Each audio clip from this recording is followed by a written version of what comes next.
Good morning friends. Modern management practices अर्थात आधुनिक व्यवस्थापन पद्धती या विषयामध्ये आपण समारंभ व्यवस्थापन अभ्यासत आहोत. यामध्ये समारंभ व्यवस्थापन म्हणजे काय, समारंभ व्यवस्थापनाचे वैशिष्ट्य आपण बघितलेले आहेत. समारंभाचे वेगवेगळे प्रकार, त्यासाठी असणारं व्यवस्थापन, त्यासाठी असणारी कौशल्य हे देखील आपल्याला अभ्यासायचं आहे. आता या ठिकाणी पहिल्यांदा समारंभ व्यवस्थापनाचे फायदे कोणकोणते होतात ते बघायचं आहे. पूर्वीच्या काळी समारंभ हे घरगुती स्वरूपामध्ये किंवा सामूहिकरित्या केले जायचे. त्याकरता आवश्यक असणारी टीम ही घरातलीच असायची. घरचे लोक, त्यानंतर वेगळे पाहुणे एकत्र येऊन हे समारंभ इथं साजरे करायचे. किंवा एखाद्या गल्लीतला किंवा एखाद्या शहरातला कार्यक्रम असेल तर त्यासाठी समारंभाची एक नियोजन समिती नियुक्त केली जायची आणि त्या समितीमार्फत, त्या संघटकांच्या मार्फत ते समारंभ आयोजित केले जायचे. परंतु आत्ताच्या काळामध्ये प्रत्येकाला वेळेच्या मर्यादा आहेत, कामाच्या मर्यादा आहेत, वेगवेगळे व्यावसायिक कौशल्य आहेत, ते सगळ्यांकडे नसतात. त्यामुळं समारंभ व्यवस्थापनाची त्याला जोड द्यावी लागते आणि स्वतंत्र इव्हेंट मॅनेजमेंट कंपन्या इथं उपयोगी पडत असतात. म्हणजे समारंभ कसे घडवून आणायचे हे पूर्वी जे सहजगत्या व्हायचं ते आता तसं शक्य नाही आहे. कारण समारंभाचं स्वरूप देखील बदललेलं आहे, समारंभाचे प्रकार बदललेले आहेत आणि त्याकरता वेगळी कौशल्य आवश्यक असतात. त्यामुळं समारंभ व्यवस्थापनाचे फायदे कुठले आहेत हे आपल्याला इथं बघायचं आहे. पहिला जो फायदा आहे तो म्हणजे व्यावसायिक नियोजन. समारंभ व्यवस्थापन करणारी संस्था जी असते त्यांचं नियोजन हे व्यावसायिक स्वरूपाचं असतं, प्रोफेशनल मॅनेजमेंट असते आणि या नियोजनाचा फायदा त्या ठिकाणी समारंभाला होऊ शकतो. बऱ्याच वेळा घरगुती जर समारंभ असेल किंवा घरगुती स्वरूपात करायचं असेल किंवा सामूहिक स्वरूपात करायचं असेल तर बऱ्याचशा गोष्टी आपल्याला इथं माहिती नसतात. मार्केटमध्ये काय आहे, कुठल्या प्रकारची कौशल्य उपलब्ध आहेत हे माहिती नसतं किंवा तेवढे आपण निष्णात नसतो त्यामध्ये. तर या ठिकाणी काही वेळा व्यावसायिक नियोजन इथं आवश्यक असतं. तर हे व्यावसायिक नियोजन जर त्याचा फायदा जर घ्यायचा असेल तर त्या ठिकाणी समारंभ व्यवस्थापन संस्थेचा इथं उपयोग करून घ्यावा लागतो. त्यानंतर दुसरा जो घटक आहे तो म्हणजे सुव्यवस्थित अंमलबजावणी. आपण ज्यावेळी एखाद्याकडं काम सोपवतो त्यावेळी तो विषय व्यवस्थित नियोजन करत असतो, त्याची अंमलबजावणी देखील तो यशस्वीपणे इथं करत असतो. कारण त्याचं नियोजन हे व्यावसायिक असतं, अंमलबजावणी देखील व्यावसायिक असते. तो त्याचा व्यवसाय म्हणून करत असतो. आपण ज्यावेळी एखादं काम हौस म्हणून करतो ते काम हौस म्हणून करणं वेगळं, आणखी व्यवसाय म्हणून करणं वेगळं. हौस म्हणून जरी केलं तर त्याच्यामध्ये व्यावसायिकता निर्माण होत नाही. याउलट जर आपण दुसऱ्याकडे काम सोपवलं आणि तो व्यावसायिक स्वरूपाचा असेल तर ते नियोजन अत्यंत व्यावसायिकरित्या होऊ शकतं, त्याची अंमलबजावणी देखील इथं व्यवस्थितपणे होऊ शकते. त्यानंतर तिसरा जो घटक आहे तो म्हणजे वेळेची आणि खर्चाची बचत होते. बऱ्याच वेळा आपल्याकडं जर पैसे असले तरी पुरेसे वेळ नसते, आणखी खर्च कुठल्या बाबीवर किती खर्च करावा याचं आपल्याकडं नियोजन नसतं. त्यामुळं बऱ्याच वेळा आपण ज्यावेळी एखादा समारंभ करतो त्यावेळी अनावश्यकरित्या इथं पैसे खर्च होत असतात, वेळ आपला जात असतो. त्या वेळेमध्ये आपण इतर कामं इथं करू शकतो. हे सगळं टाळायचं असेल तर हे काम विशिष्ट व्यक्तीकडं, विशिष्ट संस्थेकडे देणं आवश्यक असतं. त्यामुळं वेळेची, खर्चाची इथं बचत होऊ शकते. त्यानंतरचा जो घटक आहे तो म्हणजे विविध प्रकारच्या समारंभासाठी वेगवेगळ्या योजना. ज्यावेळी एखादी इव्हेंट मॅनेजमेंट कंपनी असते त्यावेळी त्यांच्याकडे वेगवेगळे प्लॅन्स असतात. अगदी साधा एक इव्हेंट आपण लग्न समारंभ जरी घेतला तरी त्यांच्याकडे वेगवेगळे प्लॅन्स इथं दाखवलेले असतात. तुमचं त्या ठिकाणी कुठल्या प्रकारचा या ठिकाणी व्यवस्थापन करायचं आहे, तुमचं बजेट किती आहे, कुठल्या पद्धतीनं करायचं, त्याच ठिकाणी कुठले स्पॉट निवडायचे, असे वेगवेगळे प्लॅन्स तुम्हाला देऊ शकतात. तुमच्या बजेटप्रमाणे ते प्लॅन्स असतात, तुमच्या आवडीनिवडीप्रमाणे त्यांचे प्लॅन्स तयार असतात आणि प्रत्येक समारंभाकरता वेगळा प्लॅन असतो. म्हणजेच एकच प्लॅन त्या ठिकाणी सगळ्या समारंभाकरता असतो, वापरला जातो असं नाही आहे. म्हणजे ज्या प्रकारचा समारंभ आहे त्या समारंभाकरता वेगवेगळे प्लॅन्स इथं अस्तित्वात असतात. त्यामुळं या इव्हेंट मॅनेजमेंट कंपनीचा फायदा घेणं इथं आवश्यक असतं. त्यांच्याकडं कार्यक्रम सोपवणं इथं आवश्यक असतं. हा फायदा आपल्याला होऊ शकतो. त्यानंतर ब्रँडची लोकप्रियता वाढते. ज्यावेळी आपण एखादा इव्हेंट करतो, तो इव्हेंट बऱ्याच वेळा विशिष्ट ब्रँड प्रमोशनसाठी केला जातो. म्हणजे एखादी समजा कार लॉन्च करायची आहे. आता ज्यावेळी आपण कार लॉन्च करतो, कारची या ठिकाणी नवीन बाजारपेठेमध्ये आणतो, त्यावेळी विशिष्ट समारंभ करावा लागतो. त्याकरता इव्हेंट मॅनेजमेंट कंपनीची मदत घ्यावी लागते. त्यामुळं काय होतं, त्यामुळे फक्त तो इव्हेंट राहत नाही. त्या ठिकाणी तुमचा ब्रँड आणि ब्रँड इमेज इथं तयार होत असते. ज्यावेळी नवीन कार बाजारपेठेमध्ये येते किंवा एखादी मोटरसायकल बाजारपेठेमध्ये येते, त्यावेळी त्याची लोकप्रियता वाढवण्याचं काम तो इव्हेंट करत असतो, तो समारंभ करत असतो. त्यामुळं ब्रँडची लोकप्रियता वाढवणं, ब्रँड इमेज तयार करणं, ब्रँड लोकांपर्यंत पोहोचवणं याकरिता समारंभ व्यवस्थापन अतिशय उपयुक्त ठरतं. त्यानंतर आणखीन एक गोष्ट आहे, सृजनशील कल्पनांचा वापर. इव्हेंट मॅनेजमेंट म्हटलं की सृजनशीलता इथं आलेली आहे.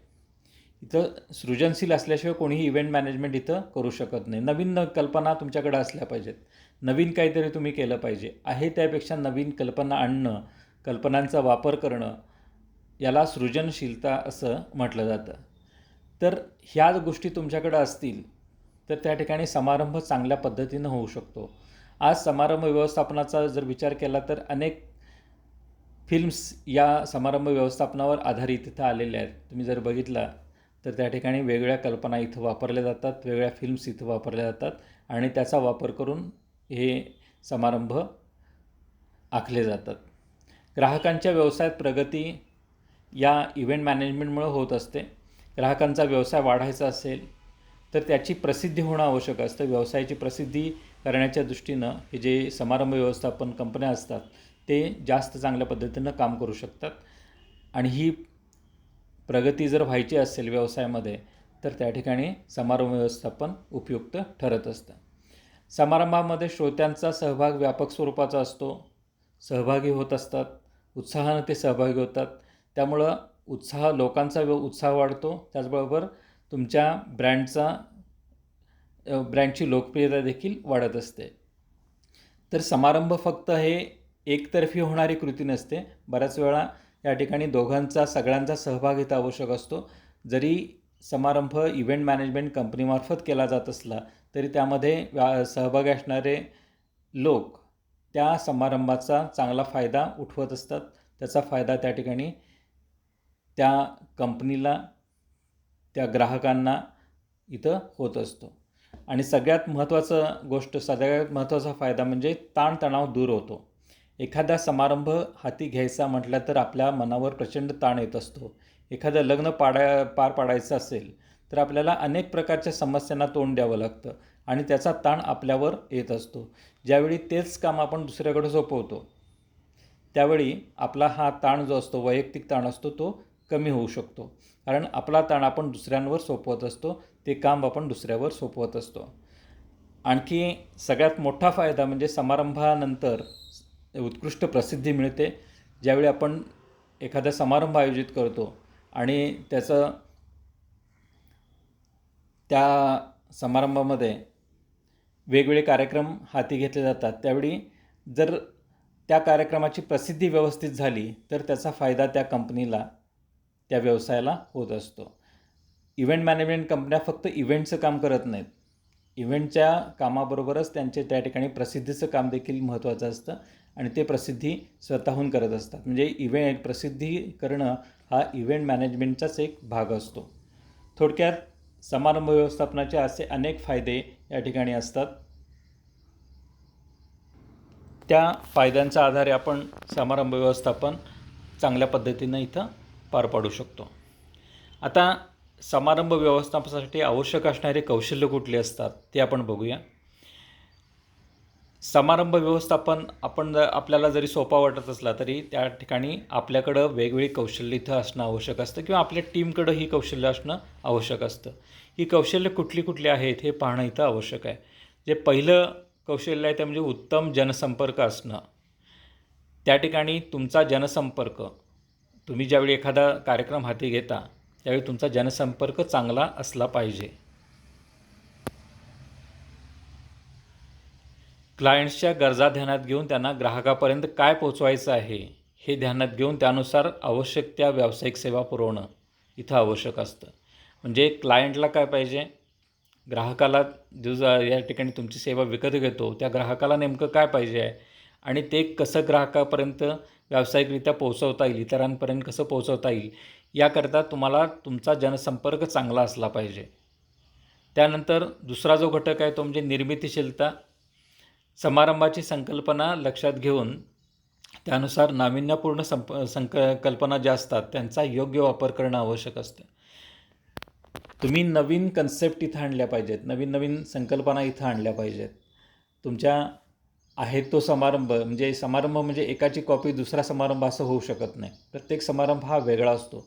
त्यानुसार तुमची निर्मितीशीलता, तुमचं कौशल्य यांचा तुम्ही चांगल्या पद्धतीनं वापर केला पाहिजे. त्यानंतर तुमच्याकडं मार्केटिंग कौशल्य असली पाहिजेत. तुमच्या क्लायंट्सला योग्य रीतीने पटवून देण्याचं कसं तुमच्याजवळ असलं पाहिजे. इव्हेंट मॅनेजमेंट म्हणजे फक्त इव्हेंट करणं असं नाही आहे, तर ग्राहकांच्या गरजा ज्या आहेत त्या काढून घेणं आणि त्या गरजांनुसार तुम्ही त्यांच्याशी बोलत राहणं, तुमच्या कल्पना त्यांना सांगणं. त्या कल्पना फक्त सांगून चालत नाही, तो त्या त्यांना पटवून द्यावं लागतात आणि त्यानुसारच कौशल्यपूर्वक हे काम इथं करावं लागतं. त्यामुळं समारंभ चांगला होऊ शकतो. तुमच्याकडं मार्केटिंगची कौशल्य असतील तर हा जो समारंभ आहे तो अतिशय चांगला होऊ शकतो. त्यानंतर आणखीन एक गोष्ट आवश्यक आहे ते म्हणजे विश्लेषण क्षमता. समारंभाच्या वेळी अनेक पद्धतीच्या गोष्टी घडत असतात, त्या सगळ्यांमध्ये तुम्हाला विश्लेषण करण्याची क्षमता तुमच्याकडे असली पाहिजे. म्हणजे नेमकं काय होत आहे, कुठले प्रॉब्लेम्स आहेत, त्या कसे सोडवता येतील ह्याचं विश्लेषण इथं करावं लागतं आपल्याला. त्याची व्यवस्था तुम्हाला करायला लागते आणि सगळ्या बाबी व्यवस्थितपणे हाताळाव्या लागतात. ते जर कौशल्य तुमच्याकडे असेल तर त्या ठिकाणी समारंभ तुम्ही व्यवस्थापन करू शकता. त्यानंतर संघटनात्मक कौशल्य इथं आवश्यक असतात. तुम्हाला चांगल्या पद्धतीनं संघटन करावं लागतं. तुमची टीम चांगली असावी लागते. समारंभ व्यवस्थापन म्हणजे एकट्या दुसऱ्याचं काम नाही आहे. एखादा मोठा कार्यक्रम ज्यावेळी आपण आयोजित करतो त्यावेळी अनेक जणांची टीम इथं तुम्हाला उभं करावी लागते. एखादा समजा शो आहे, टी व्हीवर एखादा शो करायचा आहे, तर त्यासाठी अनेक घटक इथं आवश्यक असतात. रिॲलिटी शो तुम्ही बघतोय तर त्याच्यामध्ये एकच जरी शो आपल्याला 10 मिनटाचा 15 मिनटाचा शो जरी दिसत असला तरी त्यासाठी एक मोठी टीम इथं आवश्यक असते. तर या सगळ्याचं संघटन तुम्हाला करावं लागतं. प्रत्येकाला सांभाळावं लागतं, प्रत्येकाला कामं सोपवावी लागतात आणि तेही त्यांच्याकडून पार पाडून घ्यावी लागतात. तर हे संघटनात्मक कौशल्य जर असेल तर तो समारंभ चांगला होऊ शकतो. त्यानंतर आणखीन एक त्यांच्याकडे आवश्यक आहे ते म्हणजे नेटवर्किंगचं कौशल्य आवश्यक आहे. नेटवर्किंग म्हणजे काय, तर त्या ठिकाणी समन्वय साधणं, वेगवेगळे जे घटक असतात त्यांच्याशी समन्वय साधणं. एकच समारंभ असला तरी अनेक प्रकारचं नेटवर्क तुम्हाला उभारावं लागतं. म्हणजे एखादा समजा संगीत समारंभ टी व्हीवर तुम्हाला शो आयोजित करायचा आहे, त्यासाठी संगीतकार लागणार, त्यासाठी या ठिकाणी आसन व्यवस्था लागणार, त्यानंतर फोटोग्राफर्स लागणार, फोटोग्राफी लागणार. या सगळ्यांना घेणं, या सगळ्यांना एकत्र करणं आवश्यक असतं आणि त्यांच्यामध्ये समन्वय साधणं इथं आवश्यक असतं. हे जर समन्वय तुम्ही साधत असाल, तुमचं जर नेटवर्किंगचं कौशल्य असेल तर त्या ठिकाणी समारंभ चांगला पार पाडू शकतो. त्यानंतर व्यवस्थापन कौशल्य असावीच लागतात. वरती जे 2 कौशल्य घेतल्यानंतर आपल्याला लक्षात येतं की व्यवस्थापन कौशल्य याच्यामध्ये सगळ्यात महत्त्वाचं कौशल्य असतं. म्हणजे ज्यावेळी तुम्ही नेटवर्किंग करता त्यावेळी व्यवस्थापन कौशल्य हे तुमच्याकडं असावंच लागतं. त्यामध्ये इव्हेंट मॅनेजमेंटमध्ये खर्चाचं, ताणांचं, क्लायंट्सचं अशा सगळ्या गोष्टींचं व्यवस्थापन तुम्हाला करता आलं पाहिजे. त्यानंतर ही जी कौशल्य आहेत ही कौशल्य बऱ्याच वेळा स्वयंभू पद्धतीनं असतात किंवा स्वतःमध्ये असतात. काही वेळा त्या कौशल्यांना वळण द्यावं लागतं. म्हणूनच इव्हेंट मॅनेजमेंट ही जी संकल्पना निर्माण झालेली आहे ती या दृष्टीने इथं महत्त्वाची आहे.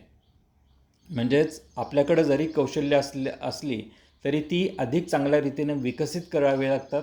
विकसित केल्यानंतरच ती कौशल्यांचा उपयोग इथं होऊ शकतो. त्यामुळं इव्हेंट मॅनेजमेंटचा एखादा अभ्यासक्रम करणं इथं गरजेचं असतं. असं पूर्ण इव्हेंट मॅनेजमेंट शिकवणारं कुठलंही व्यावसायिक शिक्षणक्रम सध्या तरी विकसित झालेलं नाही आहे. परंतु अनेक संस्थांमध्ये डिप्लोमा किंवा या ठिकाणी प्रमाणपत्र स्वरूपाचे अभ्यासक्रम इथं चालवले जातात. अशावेळी इतर जे घटक असतात त्याच्यामध्ये पब्लिक रिलेशन असेल, टुरिझम असेल, आदरातिथ्य व्यवस्थापन किंवा हॉस्पिटॅलिटी मॅनेजमेंट असेल, सेल्स असेल, मार्केटिंग असेल, असे जे छोटे छोटे अभ्यासक्रम असतात, या अभ्यासक्रमांचा एकत्रीकरण करून एक इव्हेंट मॅनेजमेंट अभ्यासक्रम सुरू करता येतो. तो अगदी शालेय पातळीपासून महाविद्यालयीन पातळीपर्यंत इथं चालू शकतो आणि उपयुक्त अशा स्वरूपाचा हा अभ्यासक्रम होऊ शकतो. आणखी बाजारपेठेमध्ये याला फार मोठा वाव इथं आहे. आज या ठिकाणी हे सगळ्यात पैसा मिळवून देणारं क्षेत्र आहे. म्हणजे तुमच्याकडं हे जर कौशल्य असतील इव्हेंट मॅनेजमेंटची, तर अनेक प्रकारचे इव्हेंट्स आज इथं होत असतात आणि त्याचा तुम्हाला इथं फायदा घेता येतो. थोडक्यात इव्हेंट मॅनेजमेंट फक्त एक अभ्यासक्रम म्हणून इथं बघून चालणार नाही आहे, तर त्या ठिकाणी तुमचा व्यवसायाचं साधन म्हणून देखील त्याचा फायदा तुम्हाला होऊ शकतो. त्यामुळं तुम्ही या दृष्टीनं या व्यवसायाकडं या व्यवस्थापनाकडं पाहिलं पाहिजे.